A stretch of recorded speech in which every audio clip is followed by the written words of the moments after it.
India live TV, सच सबसे आगे। ये बात जग जाहिर है कि जब आप कमज़ोर होते हैं या कोई भी कमज़ोर होता है तो जो लोग विरोध में होते हैं वो खुल के सामने आने लगते हैं। लोग आपके खिलाफ बोलने में मुकर हो जाते हैं और ऐसा ही कुछ हुआ है बीजेपी के साथ, ऐसा ही कुछ हुआ है नरेंद्र मोदी जी के साथ। वो तमाम लोग जो बहुत कुछ बर्दाश्त कर रहे थे, साथ में ही खड़े थे, अब वो बोलने लगे हैं। और उसमें सबसे बड़ा अगर कोई नाम है तो वो राष्ट्रीय स्वयंसेवक संघ का है। आरएसएस के नेता, बड़े बड़े नेता, आरएसएस के जो भी बड़े नाम हैं, एक के बाद एक मुकर होके भाजपा के खिलाफ बोल रहे हैं, मोदी जी के खिलाफ बोल रहे हैं। नाम भले ही ना लें लेकिन इशारे निशाने सब उसी तरफ हैं। और अब तो सारे मीडिया हाउसेज ये लिखना शुरू कर चुके हैं कि क्या नरेंद्र मोदी जी और भागवत जी के बीच में तलवारें खिंची हुई हैं। मैं सिंबॉलिक तलवारों की बातें कर रहा हूँ कि क्या तलवारें खिंची हुई हैं विचारों को लेके, क्या विचारों के रूप में तलवारें खिंची हुई हैं, क्या लकीरें खिंच गई हैं और आर पार की लड़ाई शुरू हो गई है। लगता कुछ ऐसा ही है। आरएसएस सीधे तौर के ऊपर, साफ तौर के ऊपर बीजेपी के खिलाफ, मोदी जी के खिलाफ टिप्पणी कर रहा है जो पहले कभी देखा नहीं था।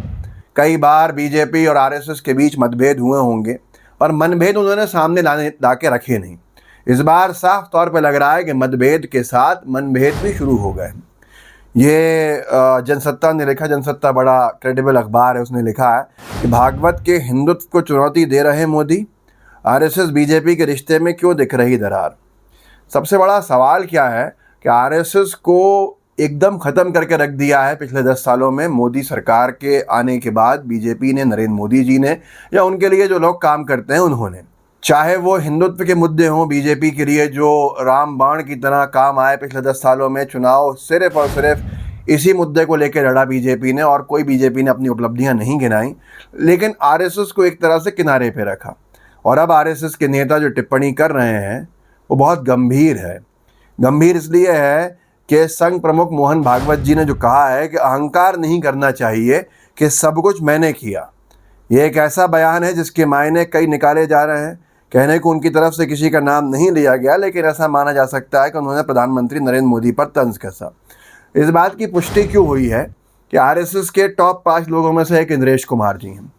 मोहन भागवत जी के इस बयान के बाद, मोहन भागवत जी का एक बयान मैं आपको सुनाऊंगा अभी, एक हिस्सा जिसमें उन्होंने विरोधी पक्ष को भी प्रतिपक्ष कहा है और ये कहा है कि विरोधी नहीं होते हैं वो, विपक्ष जो है वो एक और पक्ष है, प्रतिपक्ष, एक पैरेलल चलने वाला आपका पार्ट है जो आपको रास्ता दिखाता है जब आप कुछ मुद्दों को पूरा नहीं करते हैं। विपक्ष की तारीफ़ें की हैं, बहुत सी चीज़ें कही हैं, क्योंकि अब साफ तौर के ऊपर आरएसएस की ग्रिप से शायद नरेंद्र मोदी जी निकल चुके हैं और आरएसएस ये होने नहीं देगी। आरएसएस का कंट्रोल बीजेपी से कमज़ोर हो, इसके बाद तो बीजेपी को ख़त्म कर दिया जाएगा, जहाँ तक मुझे समझ में आता है। इंद्रेश कुमार जी ने भी टिप्पणी की और उन्होंने भी उसी अहंकार के बारे में कहा और उन्होंने 2 बातें आगे लिखी, क्योंकि उन्होंने ये कहा कि आपने भले ही राम भक्ति की हो, जिन लोगों ने राम भक्ति नहीं की उनको सीट्स मिली, और आपने राम भक्ति की लेकिन आपने अहंकार भी दिखाया जिससे आपकी सीट्स कम हो गई। अब मैं आपको पढ़ के सुनाता हूँ उनके बारे में क्या लिखा है। मोहन भागवत जी ने कहा कि सच्चा सेवक मर्यादा का पालन करता है, उसमें यह अहंकार नहीं होता कि मैंने ये काम किया। जो ऐसा नहीं करता है सिर्फ उसे ही सच्चा सेवक कहा जा सकता है। अब इसलिए देखा जा रहा है क्योंकि ये पूरा का पूरा मामला केंद्रित किया गया है किसके ऊपर, नरेंद्र मोदी जी के ऊपर। इंद्रेश कुमार जी ने क्या बयान दिया, उन्होंने ये कहा कि जिस पार्टी ने भक्ति की लेकिन वो अहंकारी हो गई इसलिए उसे 241 पर रोक दिया। अब मोहन भागवत जी के उस बयान को आप याद कीजिए जो मैंने अभी आपको सुनाया, मैं फिर पढ़ के सुनाता हूँ कि अहंकार नहीं करना चाहिए कि सब कुछ मैंने किया। एक ऐसा बयान है जिसके मायने अपन अब कनेक्ट करते हैं। इंद्रेश कुमार जी ने कहा 241 को कनेक्ट कीजिएगा बीजेपी से, क्योंकि 241 सीट्स तो बीजेपी की आई हैं। इंद्रेश कुमार जी ने अगले दिन कहा कि जिस पार्टी ने भक्ति की लेकिन वो अहंकारी हो गई इसलिए उसे 241 पर रोक दिया। अब साफ हो जाता है कि बीजेपी के खिलाफ आरएसएस खुल के मैदान में आ चुकी है। ये नूरा कुश्ती है या जो भी है, सारी बातें एक तरफ हैं। आरएसएस तब नहीं बोली जब मोदी सरकार में हिंसा हो रही थी, जब लिंचिंग हो रही थी, मणिपुर जल रहा था, न जाने क्या कुछ हो रहा था, विपक्ष के नेताओं को तबाह व बर्बाद करने के लिए हर संभव प्रयास किया जा रहा था। ईडी की रेड्स थी, आईटी की रेड्स थी, सीबीआई की रेड्स थी, तमाम चीज़ें थीं। विधायकी छीनी जा रही थी, सांसदी छीनी जा रही थी, हर संभव प्रयास किया जा रहा था संविधान को कुचलने का, लोकतंत्र को कुचलने का।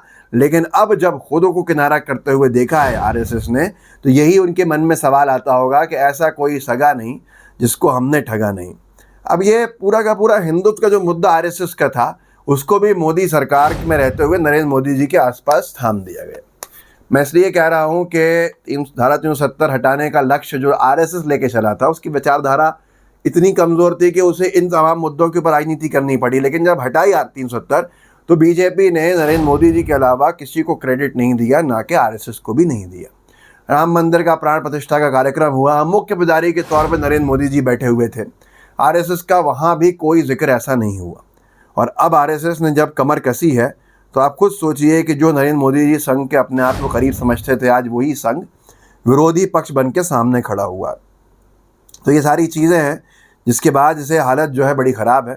मोहन भागवत जी का वो बयान सुनिए जो उन्होंने विपक्ष को लेकर कहा था कि विपक्ष को भी आप सम्मान की नज़र से देखिए, वो विरोधी नहीं होता है बल्कि प्रतिपक्ष होता है। इस बयान के बाद बीजेपी के पास शायद कोई मुद्दा बचता नहीं है। सुनिए इसका थोड़ा सा अंश। ऐसे से देश कैसे चलेगा भाई? आखिर सबको देश ही चलाना है ना। दो पक्ष है, विरोधी पक्ष कहते हैं, मैं प्रतिपक्ष कहता हूं। वो विरोधी नहीं है, उसको विरोधी मानना भी नहीं चाहिए। वो प्रतिपक्ष है, वो एक पहलू उजागर कर रहा है, उसका भी विचार होना चाहिए। इस बयान में बहुत लंबा बयान है, बहुत लंबा भाषण है। उसमें साफ तौर की उन्होंने क्या कहा, ऐसे कैसे देश चलेगा भाई। इसी बयान ने मणिपुर का भी जिक्र किया था, इसी बयान में तमाम चीज़ों का जिक्र किया था। हालत बीजेपी की ये हो गई है कि जो मीडिया बीजेपी के ख़िलाफ़ बोलने में कई बार सोचती थी, बहुत से तो गोदी बन चुके थे, और बहुत से पत्रकारों को, संपादकों को, एंकर्स को सोचना पड़ता था कि आखिर वो बोलें कि ना बोलें। अब वो खुल के बोलने के लिए मैदान में उतरे हुए हैं। रोमाना इसरार खान का एक शो देख रहा था, उसमें एक ने मुझे भेजा था, और उसमें जो बीजेपी के प्रवक्ता हैं के शर्मा जी, सुना थोड़े बदतमीज़ प्रवक्ता हैं, इन्होंने कोई बदतमीज़ी की होगी डिबेट में, तो किस तरह से झाड़ा है रोमाना इसरार खान ने एबीपी न्यूज़ पे, और साथ ने मोहन भागवत जी के बयान पे ही सवाल किया है। सुनिए इसको। मोहन भागवत ने जो कहा वो नेगेटिव है, जो मोहन भागवत जी ने कहा वो नेगेटिव है। मोहन भागवत जी ने जो कहा वो कयास लगा रहे हैं, आपके पास जवाब नहीं है। साफ तौर के ऊपर उन्होंने कहा आपके पास तर्क नहीं है, जवाब दे नहीं सकते हैं। मोहन भागवत जी ने जो कहा उसके ऊपर जवाब देना इनके बस की बात नहीं है। इस वीडियो को आगे बढ़ाइएगा, लोगों को जागरूक कीजिएगा। व्हाट्सएप ग्रुप्स होंगे, सोशल मीडिया पे आपके दूसरे अकाउंट्स होंगे, वहाँ ज़रूर शेयर कीजिएगा, और लोगों से एक निवेदन कीजिएगा कि वीडियो को आखिरी तक देखें। जय हिंद, जय भारत। द लाइव टीवी, सच सबसे आगे।